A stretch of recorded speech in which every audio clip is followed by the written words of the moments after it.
wabarakatuh. Bismillahirrahmanirrahim.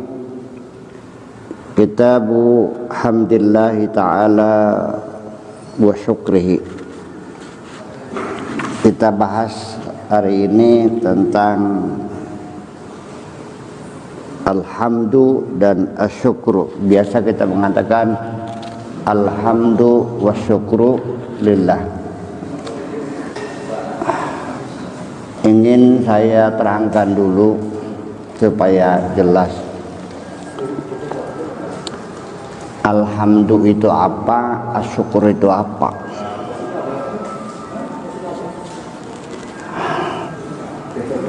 Kalau kita nahmadullah wa nashkuruhu, ada bedanya enggak?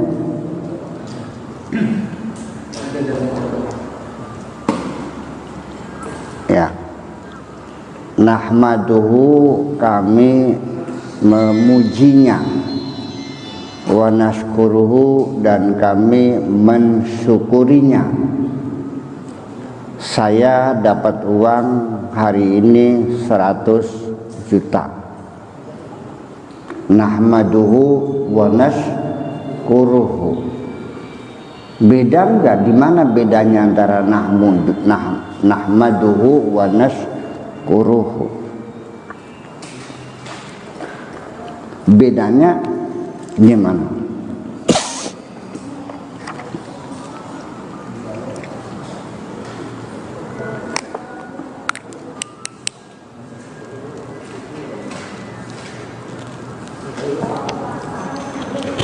Nahmaduhu, menyanjung Allah. Yang menjadi objek adalah Allah yang kita sanjung. Artinya betapa lomannya, betapa baiknya, betapa kayanya, ya kan gitu, betapa murahnya. Jadi ketika kita nahmaduhu, itu artinya kepada Al-Mun'im, yaitu Allah yang telah baik hati, yang telah membuktikan kedermawanannya dan kasih sayangnya sebegitu banyak. Adapun wa nashkuruhu itu setelah kita mendapatkan rezeki itu. Jadi artinya bahwa apa kaitannya kita memuji dan bersyukur?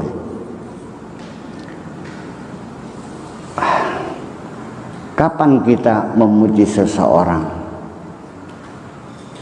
Dan kapan kita berterima kasih kepada seseorang? Dari sini saja, bisa saja orang memuji tidak berarti mendapatkan sesuatu. Saya melihat perempuan cantik, saya sanjung, Jaile cantik banget sih.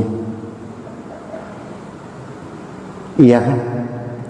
Kita melihat masjid perbutulan, ya Allah hebat banget nih, tiangnya segede-gede gajah begini, iya kan? Lantainya pakai apa namanya nih? Ini apa namanya nih? Marmer. Ini berapa harganya? Masyarakat sekitarnya nggak kaya-kaya banget sih, tapi kok mesinnya begitu bagus. Ini berarti masyarakat ini memperhatikan ibadah luar biasa. Saya tidak mendapatkan apa-apa, hanya apresiasi saya terhadap kebaikan-kebaikan apapun yang saya lihat. Maka kita menyanjung Allah ketika kita melihat betapa luasnya alam ini, betapa Allah bisa mengatur hujan, ya, setiap saat nggak pernah berhenti, berjuta-juta kubik di udara bergelantungan air itu. Berapa biayanya? Itulah kita menyanjung, sekalipun kita tidak mendapatkan apa-apa. Tetapi kalau bersyukur itu karena kita mendapatkan sesuatu, menyampaikan satu pengakuan Nah, disinilah makanya perlu kita definisikan dulu apa bedanya dan apa kesamaannya antara alhamdu dengan asyukru. Mendetail kita bicarakan. Sambil kita baca dulu ayat hadis yang pertamanya, nanti kita definisikan lebih lanjut. Qala Allah Ta'ala fadhkuruni azkurkum washkuruni washkuruli wala takfurun. Berzikirlah kamu kepadaku, azkurkum, aku pasti akan berzikir kepadamu. Ingatlah engkau kepadaku, aku pasti ingat kepadamu. Washkuruli, dan berterima kasihlah kepadaku. Wala takfuruni, dan jangan mengkafiri aku. Jangan mengingkari aku. Wa qala ta'ala la in syakartum la azidannakum wa la in kafartum inna adzabi lasyadid. Lanjutannya, la in syakartum la azidannakum. Wa qala ta'ala wa qulil hamdulillah, katakanlah alhamdulillah. Wa qala ta'ala wa akhiru da'wahum anil hamdulillahi rabbil alamin. Yang jelas bahwa sanjungan itu adalah dimonopoli oleh Allah. Saya ingin mengatakan bahwa kalau kita ingin benar dan dijamin benar, gandulana nyengrong perkara, lam tadillu in tamassaktum bihima kitaballah wa sunnati. Ya, bergantunglah kita kepada dua perkara. Pertama Al-Quran dan kedua sunnah Rasul. Lam tadillu, dijamin tidak bakal tersesat kamu. In tamassaktum bihima, kalau keduanya kamu pegangi dengan baik, yaitu Al-Quran dan As-Sunnah. Mungkin kalau se-Al-Quran 30 juz terlalu banyak, oke, saya boleh menawar asal 1 juz saja menjadi pegangan kita, tak jamin kamu benar. Barangkali 1 juz kebanyakan, boleh nawar lagi enggak? 1 surat sajalah. Itu saya kira dijamin kamu pasti benar. Kalau seandainya 1 surat kebanyakan, masih boleh nanya. 1 ayat saja, kalau engkau pegangi betul-betul, aku jamin kamu benar. Kalau 1 ayat masih kebanyakan, masih boleh nanya enggak? Boleh. Setugel ayat baik. Sepotong ayat saja. Sudah dijamin benar. Jangan diambil surat tengah. Pertama saja kita buka halaman pertama di muqaddimah Al-Quran atau disebut dengan Al-Fatihah. Ayat yang pertama saja menjadi pegangan kita, yaitu Alhamdulillah. Enggak usah sampai Rabbil Alamin, Alhamdulillahnya saja itu punya password, bisa masuk ke dalam kebenaran. Yuk kita maknani dulu. Alhamdulillah utawi sakehe puji iku lillahi, tertentu kadue Gusti Allah. Maknanya apa? Alnya di sini namanya al lil jins. Maknanya semua bentuk sanjungan, apakah itu penghargaan, penghormatan, sanjungan, pengalem, apa sajalah yang sifatnya, segala macam jenis puja itu semuanya adalah milik Allah. Artinya bahwa kita tidak boleh ikut campur melu-melu kepengen di alam. Saya untuk menyebutkan al-lil jins ini mungkin berbeda, dan izinkanlah saya berbeda. Dalam kitab-kitab yang menjadi referensi kita bersama, bahwa alhamdu utawi sakcahe puji, bahwa segala macam bentuk sanjungan di situ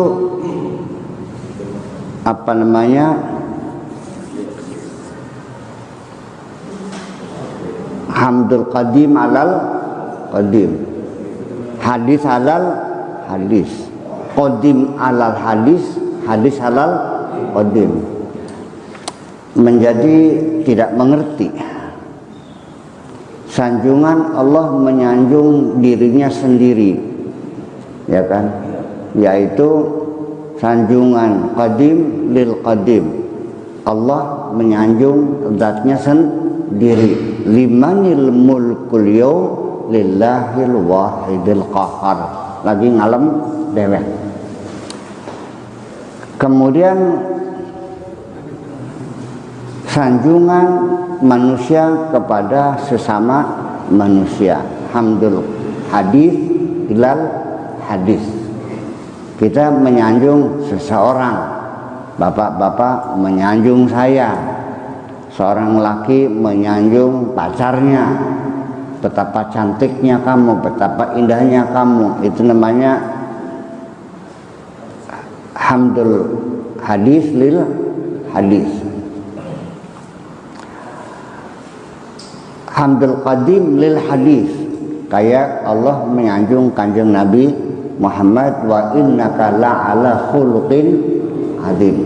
Itu referensi yang pernah saya baca, begitu ya? Ya kan begitu. Yang jadi pertanyaan, ini 4 macam jenis sanjungan itu milik siapa? Ini orang tahu ada 4 sanjungan, tapi masih tidak mengerti bahwa dia tidak berhak untuk disanjung. Tidak, tapi masih tetap perangsane, ya kan ada hadis lil hadis. Berarti kan boleh orang nalam sesama orang. Begitu gak pahamannya?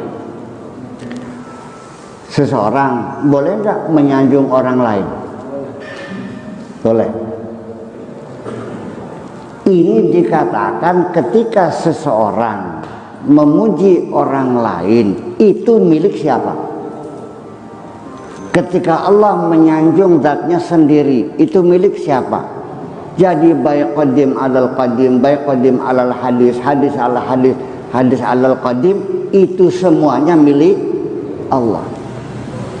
Kalau saja kita ini benar konsekuen bahwa segala pujian itu milik Allah, jenis-jenis pujian itu sanjungan, penghargaan, penghormatan, ogohan, pengalem, ya kan gitu, dan sebagainya, itu semuanya milik Allah.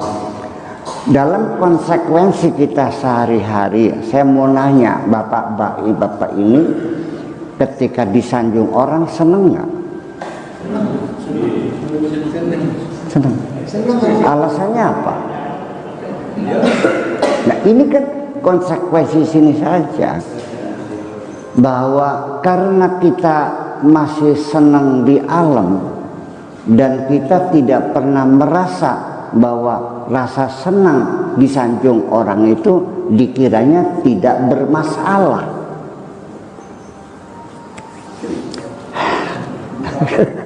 Ya ini persoalannya. Sebab andaikan kita meyakini bahwa sanjungan itu semuanya milik Allah dan kita tidak perlu minta disanjung, begitu kita sudah tidak pernah minta dihormati dan kita tidak merasa berhak untuk dihormati, sejak itu hidup kita menjadi nyaman. dan biaya hidup kita akan menjadi murah meriah. Ternyata dalam hidup ini biaya yang paling mahal adalah biaya sanjungan. Andaikan bapak-bapak butuh pakaian, di Tegal Gubuk berapa yang paling murah baju?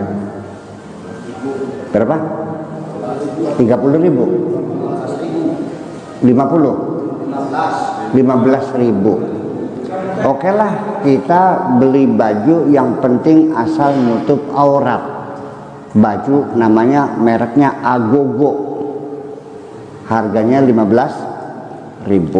Murah nggak? Murah. Rumah yang penting tidak bocor. Pasang bambu, pasang plastik, pasang gelar, stiker. Berapa kira-kira? Cukup 100.000? Cukup. Murah kan? Tapi kenapa kita membeli kain sutra di Trusmi yang harganya 2.500, 2,5 juta? Kenapa kita bikin rumah sampai 15 miliar? Untuk apa?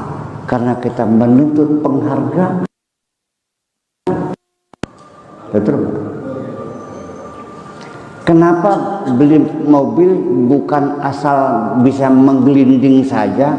Kok belinya mobil S500 yang harganya 4 miliar? Kenapa beli mobil yang harganya 14 miliar namanya Lamborghini? Untuk apa? Untuk penghormatan. Betul?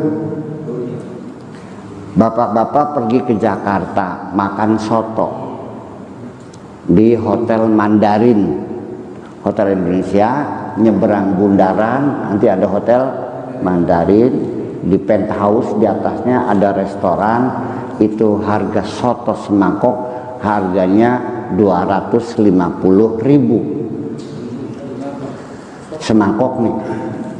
Padahal turun ke bawah nyebrang ke HI, nanti di sebelah kanan HI ada jalan kacang di situ. Ada bangku, ada gerobak, jual soto juga. Harganya hanya 15.000. Airnya sama, ketumbarnya sama, garamnya sama. Kenapa kita membelanjakan uang 250.000 untuk semangkok soto? Tidak lebih adalah karena prestasi dan penghargaan. Jadi yang membuat mahal hidup apa sesungguhnya? Penghargaan. Nah, kepengen tersanjung. Ketika kita sudah meyakini bahwa segala bentuk sanjungan itu milik Allah dan kita tidak perlu minta dihormati oleh siapapun, hidup kita menjadi murah. Betul nggak?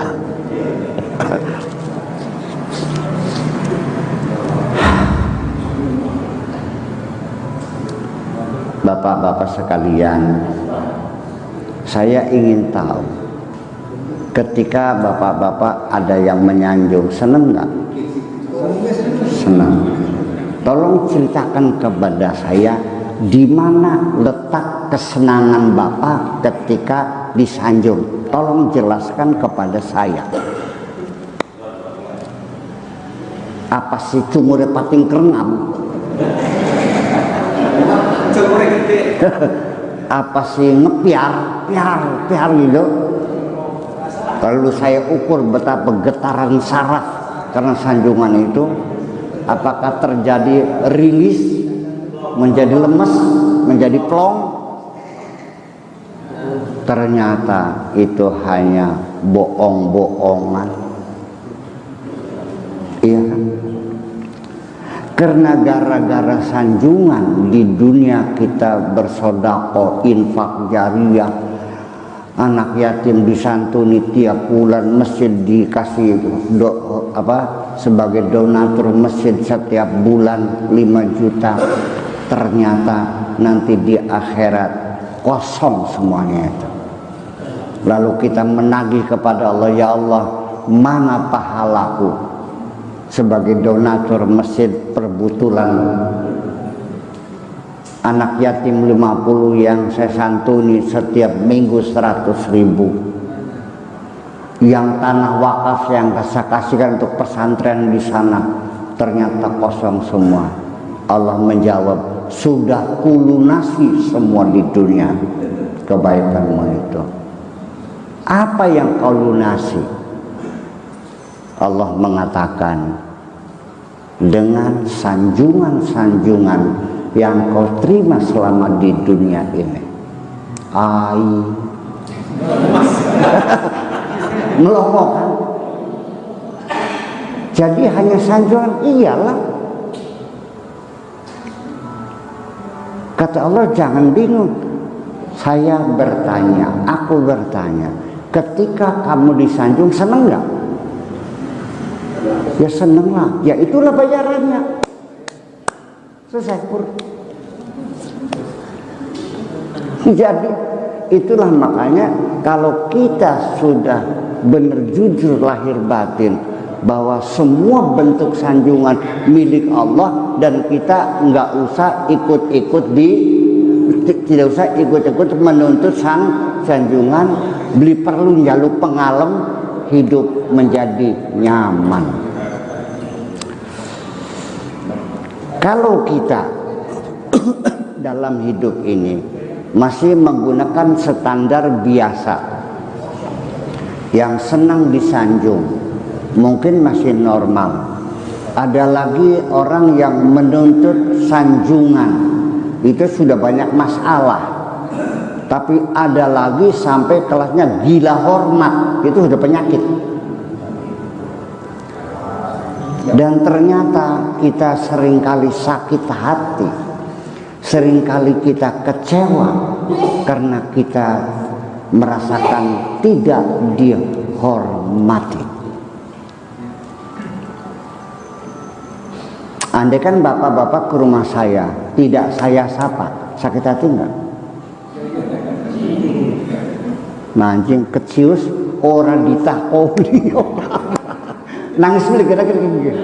Ya Allah, kedereng-dereng sing perbutulan garap milik ibu ya, orang disapa-sapa aja. Ya kenapa? Kita akan sakit hati karena kita merasa tidak dihormati.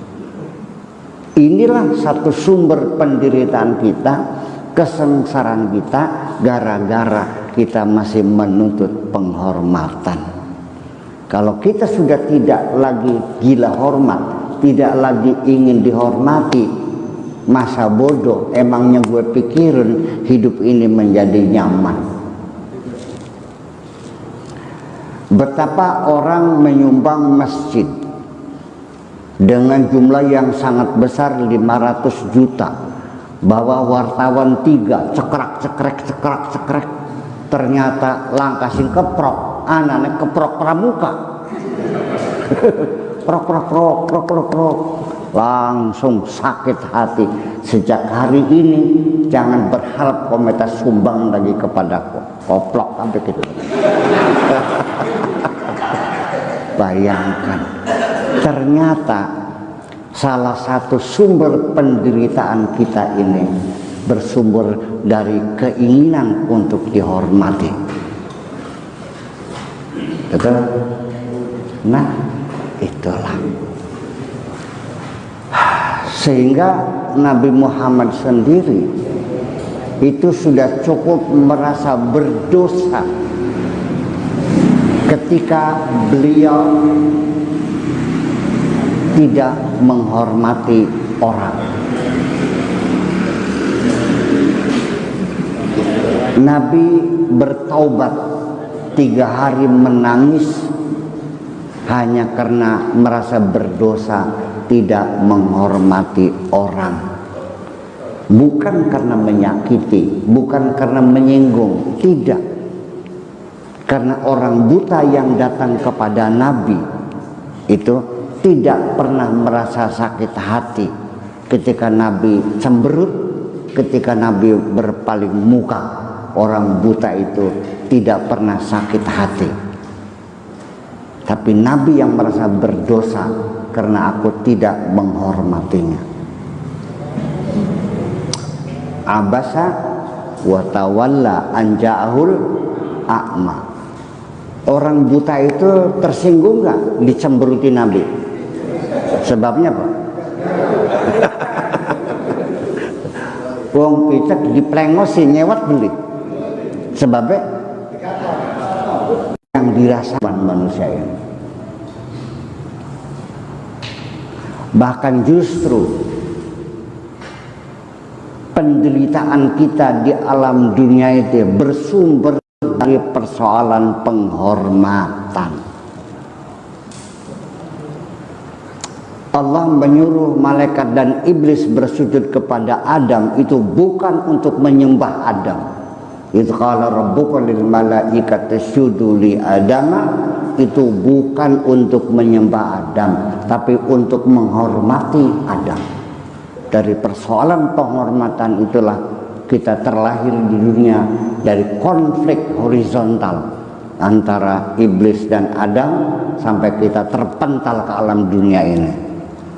Tapi untung ya, kalau enggak kita enggak terlahir kok. Betul?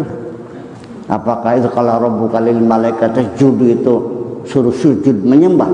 Tidak, untuk menghormati, memuliakan Adam. Ya, ternyata ada orang yang sulit menghormati orang seperti iblis karena merasa sombong dengan kehebatannya, dan ada lagi orang yang gila hormat, memaksa orang untuk menghormati dirinya. Saya juga pernah masuk kamar seorang pejabat. Mungkin saya lupa, mungkin saya salah.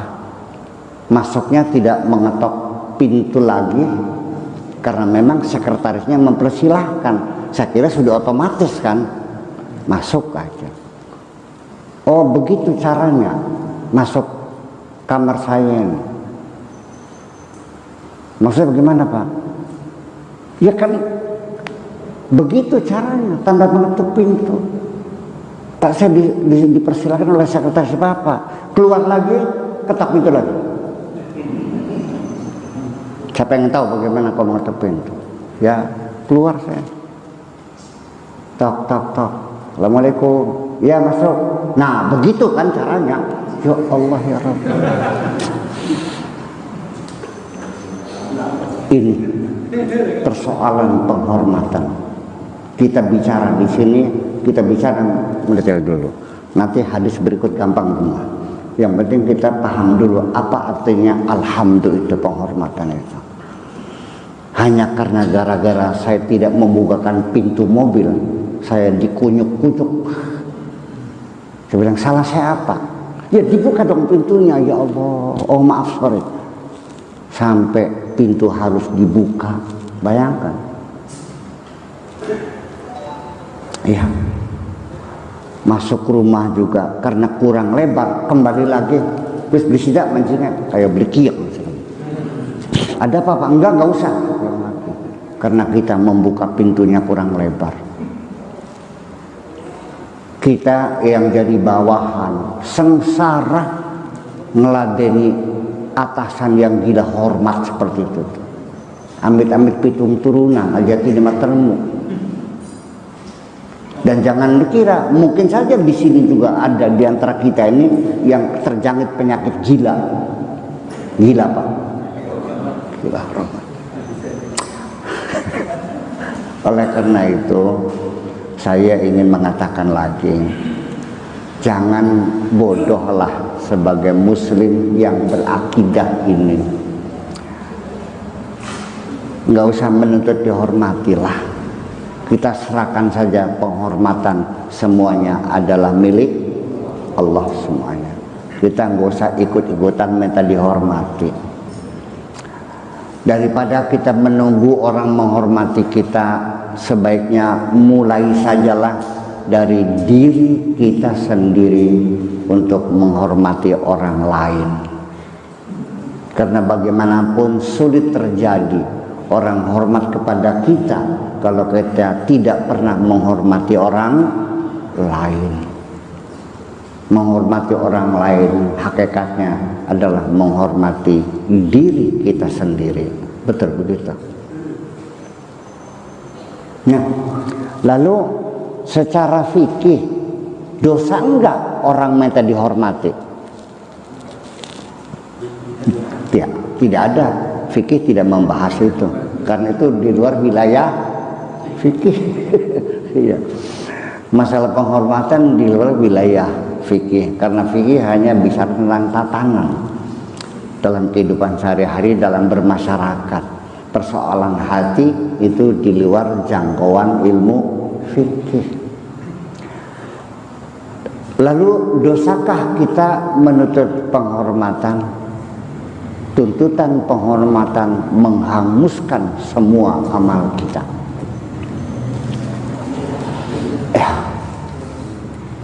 Dan ketika kita berbuat baik dan tidak dihormati, sakit hati enggak? Nah, makanya kenapa kita ini ketika berbuat baik menolong seseorang selalu dalam ingatan kita, dan kita selalu ingat akan kebaikan-kebaikan yang pernah kita lakukan. Betul nggak gitu? Pernah nggak nolong orang? Pernah nggak bantu orang susah? Masih ingat kan? Kebaikan selalu diingat, tapi kejahatan kita ingin rasanya segera dilupakan. Ya kan begitu. Dan ketika kita ini masih mengingat kebaikan yang pernah kita lakukan, itu pertanda bahwa amal kita belum diterima oleh Allah. Ibaratnya surat di atas meja, belum masuk laci. Bisa nggak suatu ketika pembantu kita membersihkan meja termasuk surat itu dibakar? Mungkin nggak? Iya. Kalau masih di atas meja artinya belum dimasukkan ke laci. Kenapa demikian?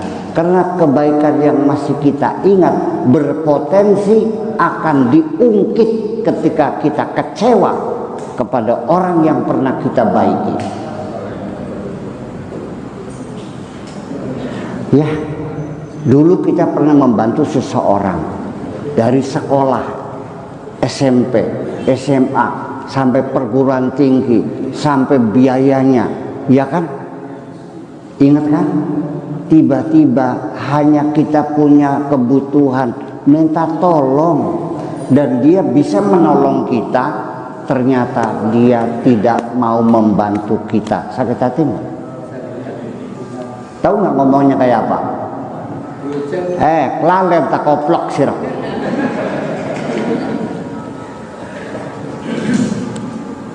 Kamu sarjana tuh, tahu nggak? Dari mana? Lupa bertahun-tahun kamu saya bantu tuh, koplok kamu tuh.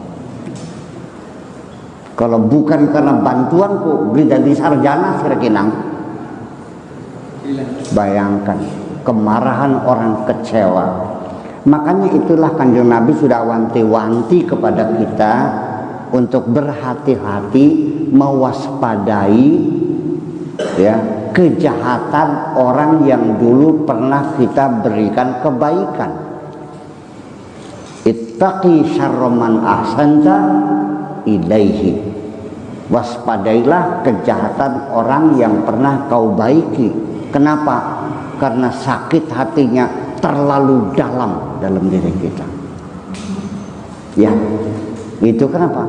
Ada tuntutan pengakuan, penghargaan yang belum terpenuhi oleh orang yang kita baiki.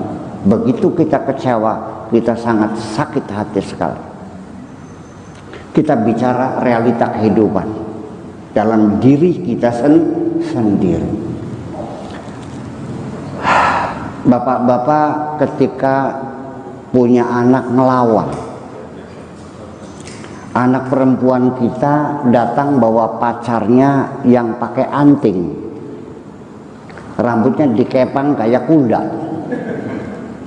dicat merah, datang minta restu kepada kita. Pak, minta restu, ini pacar saya, enak amit-amit pitung turunan aja tinema aja tinemu, masa ya kita garapan doi mantul kayak jadi kepang. Lalu dia maksa, tapi inilah lelaki idamanku. Ya Allah, goblok temen sirakuna.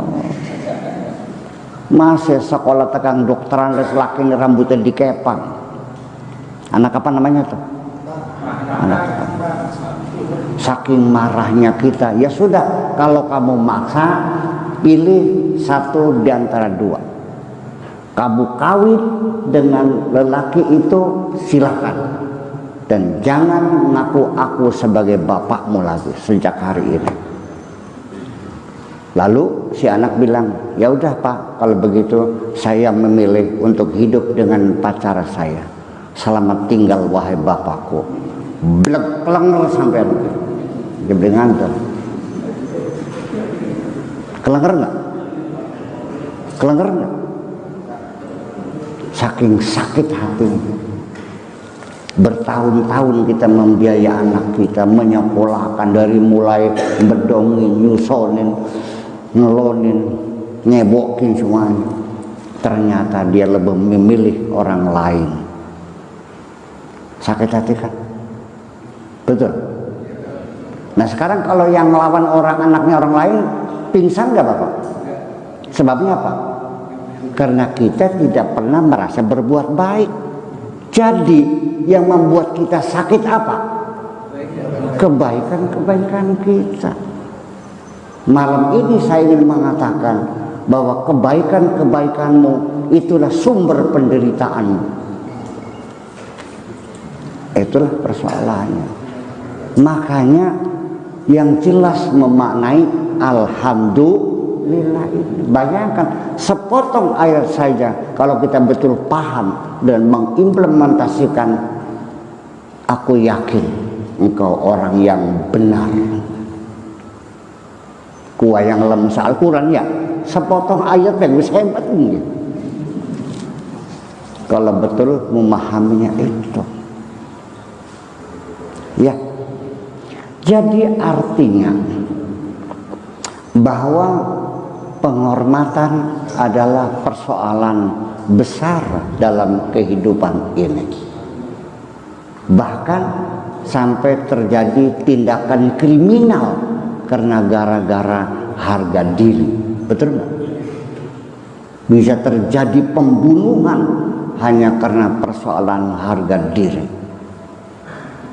Jadi kalau bapak-bapak merasa punya harga diri, malam ini saya bertanya, berapa harga dirimu? 20.000 ada. Ternyata harga diri juga pun sesungguhnya adalah hanya dalam imajinasi kita. Dan terlalu banyak orang memasang harga dirinya terlalu tinggi. Saya bertanya, Bapak dari mana? Dari Kertasmaya. Namanya siapa? Masa tidak kenal saya? Ayo bor kenal. Pilih baliknya waktu. Kenapa? Dia merasa dia sudah menjadi selebriti yang populer sehingga tidak mengerti ada saya, tidak tahu namanya itu. Ake wong gedeng konon wake ning alam dunia kan. Banyak jumlahnya orang yang memasang harga dirinya terlalu mahal. Hanya punya sawah rong bau setengah. Bau neloro. Udah merasanya seperti paling kaya di desa itu. Ada orang ngelamar anaknya, apa bilangnya? Si wani-wani ngelamar anak kita kok durung lepelenan sidak. Bayangkan. Iya. Jadi jangan dikira bahwa semakin banyak kita berbuat baik, semakin banyak kita menuntut penghargaan. Kalau memang begitu caranya, maka sebaiknya kita tidak berbuat baik lagi. Supaya jangan sakit hati. Ngeri. Oke, itu dari satu sisi. Sekarang kalau kita sudah mengakui bahwa segala jenis pujian itu milik Allah, ketika kita juga menuntut pujian dari orang lain, maka di situ ada dua pihak yang berebut. Yang satu mengklaim ini adalah milikku, dan ada pihak lain mengklaim adalah milikku.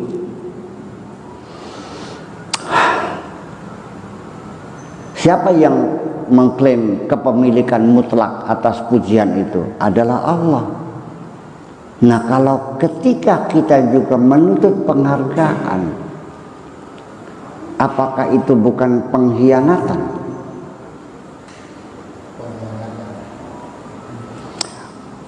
Allah mengatakan segala puji adalah milikku. Yuk kita telusuri. Bapak membantu seseorang yang sakit dengan sejumlah uang 5 juta. Hebat nggak? Hebat. Lalu orang itu karena tidak mengucapkan terima kasih, dia tersinggung. Apalagi kebaikannya itu tidak diceritakan kepada siapapun. Tersinggung kan? Masya Allah. Langkah kesuwun, langkah terima kasih, cek plus di kami telius. Jadi kita kuning diregane makanya.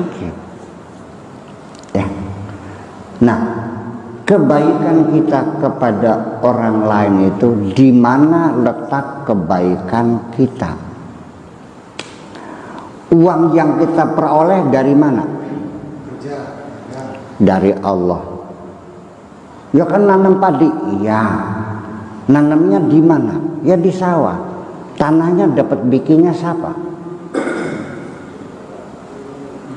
Ya kan nanam padi. Ya yang menumbuhkan padi siapa? Bisanya tumbuh karena diairi. Yang bikin air siapa? Kamu lahir ke dunia, yang menghadirkan siapa? Tanganmu yang bekerja, yang bikin tangan kamu siapa? Atas dasar apa kamu mengklaim berbuat baik? Melongo bikin. Jadi artinya orang yang menuntut penghargaan adalah orang yang tidak tahu diri di hadapan Allah. Orang yang tidak punya jasa apa-apa, menepuk dada. Di masyarakat terlalu banyak orang yang tidak berbuat apa-apa, menepuk dada. Akulah yang paling berjasa. Ini banyak pengkhianat-pengkhianat bangsa seperti itu tuh. Yang susah siapa, yang dapat penghargaan siapa? Iya kan? Semut gotongan narik bangkai belalang sampai ke suhunan ke atas. Gotong royong katat sampai belang yang begitu besarnya bisa sampai dari atap. Berapa ratus semut. Ada nggak beberapa semut yang nangkring di atas kepala belalang? Ana beli semut yang nangkringin da sewalang. Tudang tuding, woi takang dhuwur jasaku. Ana manusia mengkonon. Kebaikan siapa yang mengklaim siapa? Apakah ini bukan pengkhianatan? Itu satu sisi. Dari sisi yang lain, ketika ada dua pihak mengklaim, jadi Gusti Allah ini kebaikanku, jadi sampean ini jasaku, Gulet tak boleh? Gulet. Ini HP ku. Kata Kang Benu, ini HP ku. Ayo, gulet tak boleh? Gulet. Jadi bakal wong kepengen di alam guletnya karo sapa? Gemes. Tentokan asisan. Kira-kira mulai dinakin wong perbutulan bener kabur ini. Iya. Nah, begitu kita sudah mengabaikan sanjungan, hidup kita semakin rukun, semakin damai dan nyaman kok. Sudah enggak ada lagi orang tersinggung, enggak ada lagi orang yang mengungkit-ungkit kebaikan. Percayalah. Sok amalkan alhamdulillah, segala sanjungan adalah milik Allah. Udah gitu aja, engkau berperakat-perakat mana kan. Assalamualaikum warahmatullahi wabarakatuh.